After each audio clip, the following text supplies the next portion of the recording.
Galawang politika. Yan ang pahayag ni Ombudsman Jesus Crispin Remulla sa binagong rekomendasyon ng Senate Blue Ribbon Committee patungkol sa mga iniimbestigahang senador na sangkot umano sa flood control scandal. Si Sheena Torno sa report.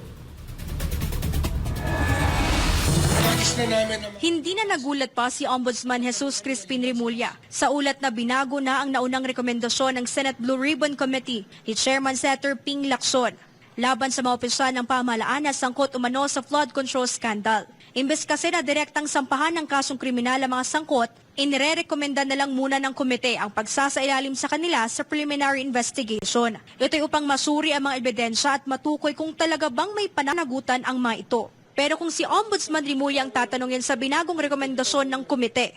Just politics. Ano na yan eh? What is acceptable to all or to most? Kasi nga, nagkakapersonalan, siyempre may mga kaibigan yan sa loob. Gano'n yan. May negotiation yan. May compromise yan. Ayon pa kay Remulla, hindi raw siya magpapaapekto sa mga galaw sa politika dahil nakatuon ang kanilang tanggapan sa mga ebidensyang lumutang sa pagdinig ng Senado.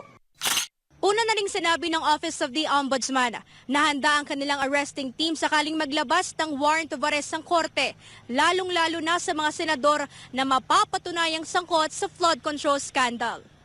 Running, ano yan? Running, parang joke yan, pero hindi talaga siya joke. Siyempre, pag may warrant of arrest, aarestuhin. Tsaka meron kami arresting teams. Totoo naman yun eh. Sa mga dapat arrestuhin. Kasi sa legal system natin. Ito ang pahayag ni Remulla kay Senate President Tito Soto III matapos umugong ang umunoy kudeta o pagpapalit ng liderato sa Senado. Matatandang kabilang sa mga ulat na naunang inirekomenda na makasuhan ay sina Senator Jinggoy Estrada, Senator Joel Villanueva at iba pa. Sa katunayan, malaking bagay anya mga testimonya ng mga humarap na witness sa Senate Blue Ribbon Committee para mapabilis at mapalalim pa ang kanilang ginagawang investigasyon sa flood control. Karamihan sa mga humarap sa Senado ay mga witness na naipasama na rin sa State Witness Program ng Justice Department. Yung mga testimonies ng witnesses, na state witnesses ngayon, although sinasabi ko sa team ng Ombudsman, pag hindi forthcoming ang testigo, we will not honor any immunity pag hindi forthcoming ang testigo. Kinakailangan talaga forthcoming ang mga testigo. Pag meron silang iniiwasan na topic o subject, magbabago lahat yan. Kailangan forthcoming ang testigo. Babala naman ni Remulla, maaaring bawiin ang proteksyon sa mga testigo o sakaling hindi sila maging tapat o may itinatago sa kanilang mga testimonya. Sir, babawiin ang pagiging state witness? We can do that.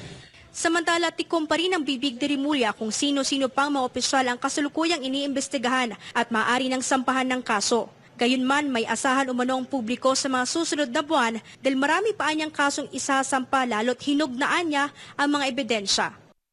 Well, marami. Basta tuloy-tuloy lang to. The next few months will be exciting. Mula rito sa Baguio City, para sa Diyos at sa Pilipinas kong mahal, ito si Sheena Torno, SMNI News.